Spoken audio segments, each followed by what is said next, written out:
আসতে ভাইয়া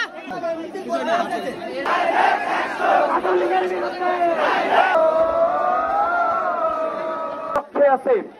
আমার সঙ্গে ঊর্ধ্বতন কর্মকর্তাদের সঙ্গে কথা হয়েছে, তিনি আমাদেরকে নিশ্চয়তা দিয়েছেন। পুলিশ অফিসার ঊর্ধ্বতন কর্মকর্তার সঙ্গে আমার কথা হয়েছে, তিনি আমাদেরকে নিশ্চয়তা দিয়েছেন যে তারা আমাদের সাথে একাত্মতা ঘোষণা করেছেন। পুলিশ এবং প্রশাসন আমাদের শত্রু না, তারা হাসিনার পদত্যাগ